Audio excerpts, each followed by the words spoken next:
I'm Maria Menounos, and you're tuned in to AfterBuzz TV, the ESPN of TV talk. Now, let the buzz begin.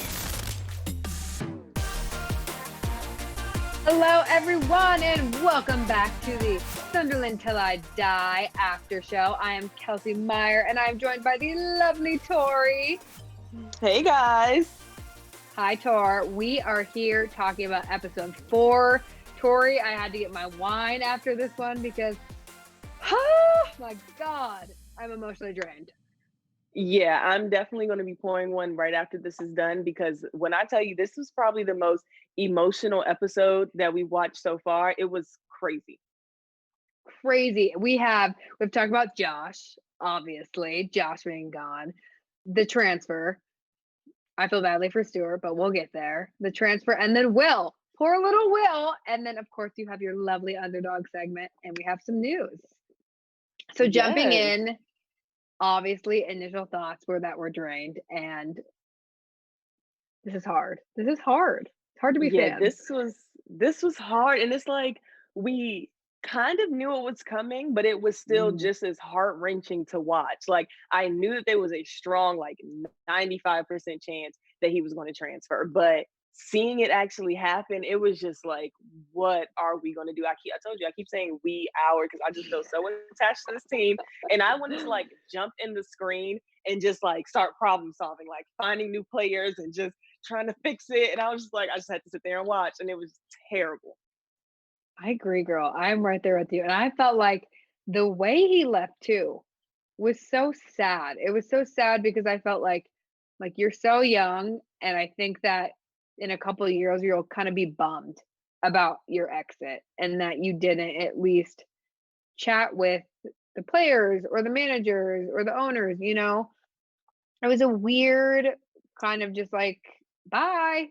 Yeah, it was weird. Like he just kind of packed his stuff up and left. And I think that's the part that kind of caught the team owners and stuff off guard. I think they were, anticipating the possibility that he was going to leave, but I think they were expecting some type of like closing out, conversation or heads up, not just the all right, my locker's clear, I'm gonna go now, because that really kind of left them in a panic scrambling mode.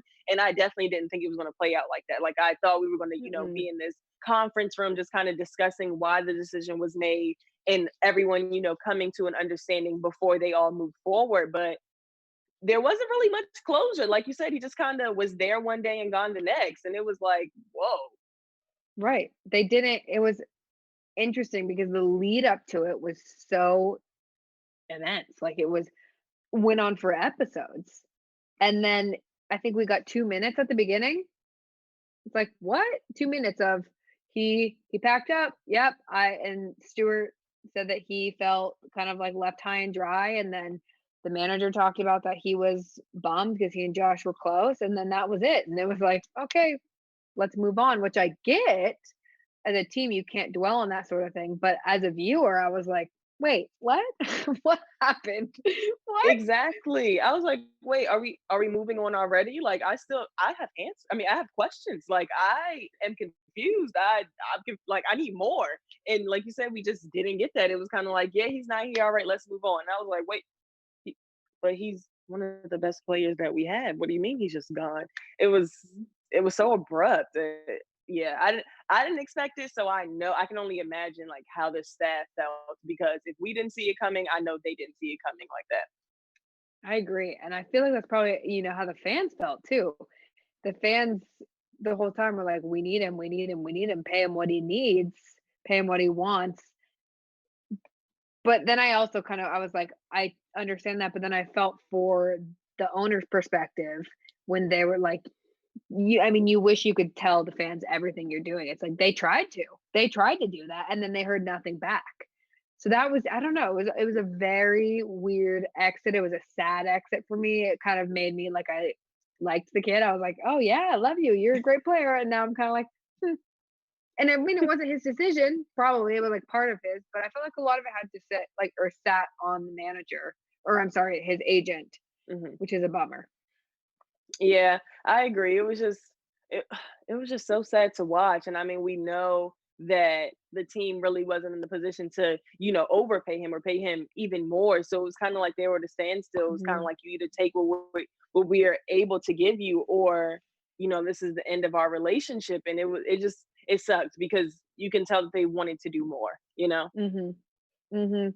But then it was so interesting because then you jump right into that transfer. And they're paying so much Girl, for these strikers. they I was doubled confused. the amount. They doubled the amount, or I think a little bit over doubled. They ended up paying him £3 million. And I'm not gonna lie, when I first saw that or heard it, however they announced it, I wasn't sure if they like put it on the screen or if they said it. I literally yelled at my TV and I was like, "We don't have the money for that. We don't have money for that. You can either take this 1.25 or 1.5, whatever they were offering before, or you have to go because we don't have money." And when I saw that they actually signed, I was like, "Oh my goodness, we are going to have to sell twice as much. We're going to have to start selling stuff on the street. I don't know, because we don't have that kind of money." Right? And clearly we do because you're using it to buy these players who aren't Josh. So why didn't you keep Josh? Oh my gosh. I was like, it was a lot. Exactly. I just wondered why. It, it was just so many things going on because, of course, we're already mourning the loss of Josh. So Mhm. that was happening. And then we're in this battle that's like literally down to the last minute. Yeah. And then you spend this money. And like you said, it made me wonder, like, well, why couldn't we just kind of double the offer for Josh to kind of get him to stay? And so, but I think they kind of hinted on it a little bit when they were like, I mean, no amount of money in the world is going to beat promotion.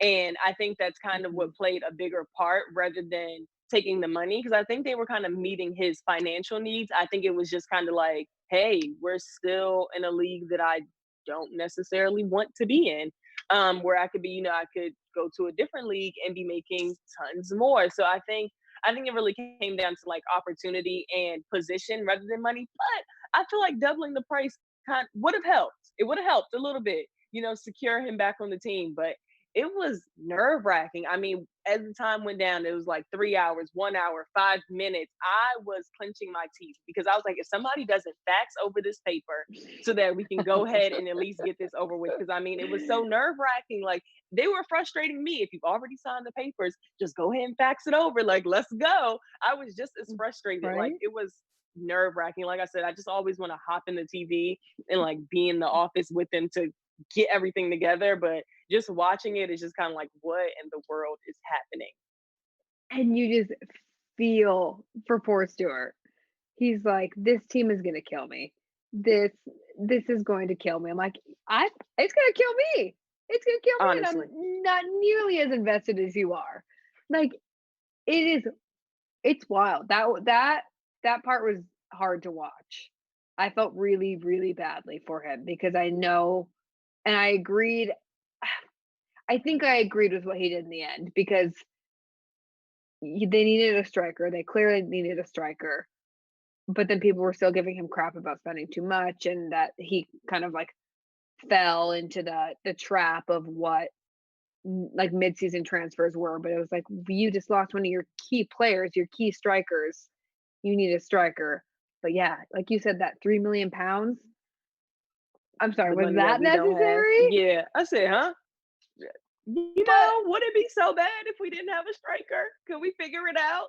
I was really sitting there like, well, we just practice a little bit harder. Maybe we could make up for the fact that we don't have a striker. I did not want them to spend that money at first. I did not, because I just knew that they did not have it. And I was just like, this oh, is like, I just felt like it was undoing all the work that they had done. Like, they had just broken records for stadium attendance. And then to turn around and lose more money, basically lose all the money that you just made. I was just like, what is happening? Like, what decisions are we making?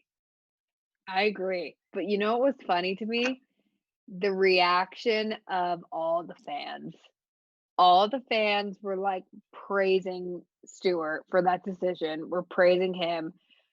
So you kind of were like let into his mind a little bit and what he saw in the sense of like he would be completely ridiculed if he hadn't have gotten anyone. And I just don't think that it's like his position is for the fans. I mean, that's what he does. That's what he's there for. But It was hard. It was really hard to watch. Yeah, and I think in a sense it all kind of goes hand in hand because of course you want the fans' loyalty and support, but I mean, you need those ticket sales to keep coming in, you know what Mhm. I mean? So it's like if you are not making the best decisions and also making decisions that are basically pissing off the fans, you're losing on both ends, you know what I mean? Like we can't get that money back with it without at True. least appealing to our fans a little bit because we want them to keep coming in. We want them to keep breaking those records of stadium attendance so that we can keep getting that money in. So I guess in a sense it kind of worked out to kind of get a striker that fans would be receptive of.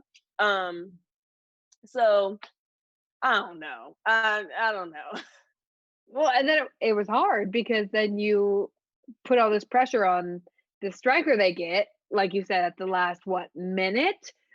Truly down to the minute, and Yes, they get this striker, they fax over the papers, this poor kid has to pack up his stuff, and I mean, poor kid, he makes how much money, but still, but then he has all this pressure put on him, and he's not showing up the first couple games, which I could not imagine that pressure and having to, I mean, just follow through and show up and have people like completely, they love you and then they're pissed at you and it's like you're on fire. Oh, you're not on fire. And it's like you don't even know me. You don't even know. exactly.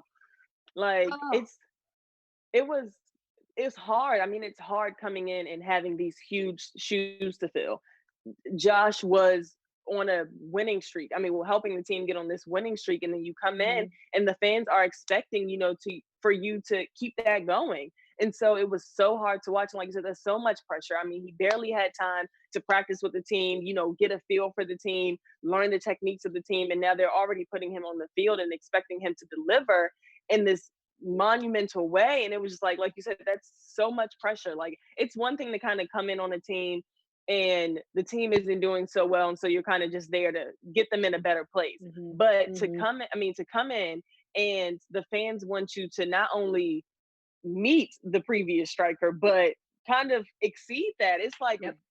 got Mhm. here I just got here, can we relax? But I guess that's the fast pace of trading and transfers in sports because getting off the plane and expecting me to, deliver, that's asking a lot out of me. But I guess that's what you get paid £3 million to do.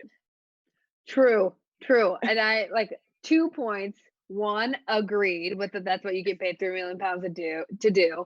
But also, two, I think that kind of what you were saying ties a lot to what Charlie was saying or kind of alluding to at the end, where he was like, I just don't know if we are going to be up to pace with what the fans need or what they want, because we can't promise that. We can't promise. I mean, they were even on the podcast towards the end talking about, Mhm. and the people leading the podcast were asking all about Will and like how he wasn't doing well and this and that. And the owners were like, we're not going to talk about him. We're not, that's not fair to talk about him. And I'm like, amen. I'm glad they did that because you can't put that much pressure on a person. But then on the other hand, you're getting paid so much money. So it's hard. It's a hard line. And I don't really know, to be honest, where I stand. I go back and forth with it. Same, same. It's kind of like it's a lot of pressure, but I mean, that's what you're here to do. And then also, like, I mean, there was no guarantee that just because they paid, this money for this guy to get here and replace the striker, there was still no guarantee that they were going to have a successful season just because they did that. So, there's still like we're still humans. We still have bad days. There's still times when we're not performing our best. There's times when we do. And so it's hard to kind of put all your money on one person for anybody. That's just an immense amount of pressure. And it's kind of sometimes it's unreasonable. I mean, of course, we say consistency is Mhm. key and like you want athletes to be consistent and deliver all the time. But I mean, the reality is there's so many things that play into a game that can still, lead them to not having a good season after he's here. And it could solely be his fault or it could not. So it's just, it's so much. I'm glad I'm not in that position. Same, same. And I almost feel like it came down to like not even the person, but the position. It was like it didn't matter. I mean, clearly, what were they on? Like it was their fifth try. They had four rejections prior. And it truly was. It didn't matter who it was. It was just that they needed that striker. They needed to fill that spot for Josh to where we're sitting here going, why didn't you just pay Josh more? But that probably wouldn't have worked anyways. But that was wild. Yeah, that was wild. And Yeah. I really felt for Stewart, and I'm curious how much longer he will. I mean, he's mentioned it so many times that this team will kill him, that he's like, I don't know if I could do this again for another year. I'm like, I wonder how much longer he's going to stick around. Yeah, I wonder too. And I mean, it just shows that like everybody's kind of in that same mindset. We wonder if the players are going to stick around. We wonder if the Hmm. staff are going to stick around. We wonder if the owners, managers, and marketing people are going to stick around. It's kind of just like, do you tough it out and, put all your faith into this team that may or may not do well, or do you go somewhere that's a little bit more comfortable? I mean, it's decisions that we all kind of have to make no matter what position we're in. So like you said, it doesn't matter who they pan the camera on. Everyone is trying to figure out what in the world they're going to do next season. Amen, sister. And what did you think of that the last scene where the guy gives Will his PK and he ends up making that goal, and they're recording him after, and they're like, "Oh, you gave it to him. Why'd you do that?" That hit my heart. I was like, "That was awesome." Yeah, I was just like, ugh, I love this team. I was just like, I mean, because sometimes, I mean, the reality is just because you play on a team doesn't necessarily mean that you have, respect for everyone that you play with or Mm. this camaraderie amongst everyone. And it's nice to see it. And like I said, of course, we don't have the perspective of everyone, but when we get those glimpses of why they made certain decisions and like the respect that they have for each other and like just wanting the team to do well and wanting their individual teammates to do well, it was just, like I said, it was just kind of like, because it's just like if I you don't agree. believe in your team, who else is going to do that? And we don't see that often. Like there's so many Right. times where we know that like teammates aren't meshing well, or like everyone hates each other before they, Mhm. get on the field or Mhm. the court or Mhm. whatever. And so Mhm. it's just so nice to see that everyone in this documentary genuinely wants the team to do well, no matter what it is that they have to do. And it's just, I think that's what's making this documentary so good, so nice to watch. Mhm. I agree, and I feel like it's typically that way with, at least I like to hope, with an underdog team, and that's why it's like you like the underdogs because they obviously care about winning and they want to win, but they care about their other players. They care about their friends on this team. I mean, they care about their coaches. They care about everyone. So that scene to me, I was like, that was cool. That was awesome. I mean, there's some of these players have been on this team since the beginning, and you're like, why do they stick around? I mean, and that was like point right there. This is why they stick around because Exactly. they really respect one another, and so that was cool. I was like, get it, Will. This poor kid is getting like tossed around. That made me happy. That made me happy. Jeez. Yes, it And did. tell me, Tor, what is your fun, special underdog segment of today? So We this love the is like, underdogs. yes, I love the underdogs, and honestly, this is like a little unconventional, but I have like a secret love and like slight obsession with the Olympics. So my underdog Are is you so sad they Gabrielle got Douglas. pushed?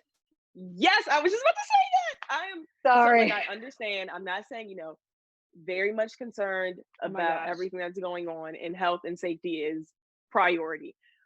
I was before all this happened, like in 2019 and before all of this kind of hit and all this craziness is going on. I was so excited about the 2020 Olympics. I mean, just down to like So marketing. I was just super excited. I picked out some favorites. And it's just like, honestly, it's just one of those things where you can just kind of like indulge. But my underdog of today is Gabrielle Douglas, who was an American gymnast, and she was the first Mhm. African American in Olympic history to win the individual all around event in the 2012 Summer Olympics. And I was Girl. just so happy. And that was her first Olympic debut. I mean, talk about an underdog. And like I said, I have a secret obsession with the Olympics. And it was just the way it connected for so many reasons. One, of course, I love the Olympics.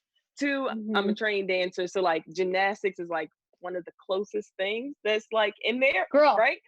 I was a gymnast for 15 years, so I'm like obsessing with you right Oh, now. I can I only know. imagine. Yes, I love watching the gymnastics sport. And then two Mhm. is just like being a black girl. Because when she first won, of course, in 2012, I was just like this. I think I was like going into my sophomore year of high school, and it was just like that representation. I was glued to the TV even more. It was Mhm. just like not even just me as a black woman, but also having a younger Black sister. It was just kind of like, I love this for her because I didn't have that all the time. So now that, she won and then Simone Biles went on to win, it was just kind of like, yes, I love this for her. Like, I love everything about this. Like, it just shows hard work. It shows dedication. It shows being the underdog can pay off. It shows that making sacrifices can pay off, because like there's so many things that I know in our respective worlds that we have made sacrifices for. I mean, I'm sure you as a gymnast, me as a dancer, we could attest that there's so many things that we kind of gave up about our childhood to foster this dream and this passion. And it's so nice to see somebody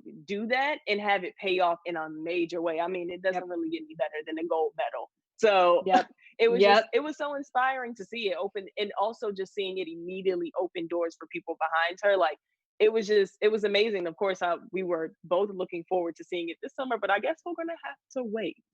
We're going to have to wait. But you give me chills. That like gives me chills. It seriously does. It makes me so excited because I'm the same as you. I'm like obsessed with the Olympics, obsessed with especially gymnastics and watching the gymnastics and the underdogs and the people who are good people. Kind of, I mean, even like this team. That's why I feel like we're both so tied to the show and this team. It's like you want these people who are all around good people. And those underdogs, I mean, she was phenomenal. I honestly think that since we are stuck in the house on quarantine, that I'm going to be rewatching some Olympic Games. Like, I definitely think I am. I mean, who doesn't want to watch Allie Raisman flip and do her amazing floor routine? Who doesn't want to watch Simone Biles do her vaults? Like, I think I'm going to be watching a lot of Olympic Michaela Maroney now that her perfect, phenomenal vaults. And we're like fangirling over here. Yes. But I definitely think I'm going to be doing that. But yes, that is definitely probably one of my favorite underdogs that I've talked about so far, because I wasn't there, but I felt like I was there. Like, I was so tuned into the Olympic Games. Like, after summer intensives, I would just come in. I'm like, okay, I had a schedule. I also, back in the day on my Twitter, like, I had Toree takes Rio as a hashtag, and I was doing like mini Olympic coverage. I was so obsessed. Can we bring that back? Can you and I do an Olympic show? Oh my gosh. AfterBuzz, could y'all please put us on an Olympic after show, please? That would be so amazing. We would love just it. Specifically gymnastics, like we would thrive. We truly would. And we have time to plan because it's got pushed back. So we can talk. We can really get this in the works. Deal. I'm ready. That was my favorite underdog story so far too. Because I mean, like, I love all y'all men and you're doing well with your sports, but like, go girls. Yes. That's such a good story. Such a good story. And you also have news for us too. Yes. You're bringing it home. The talk of the town was Josh this episode. I mean, that was pretty much the entire episode.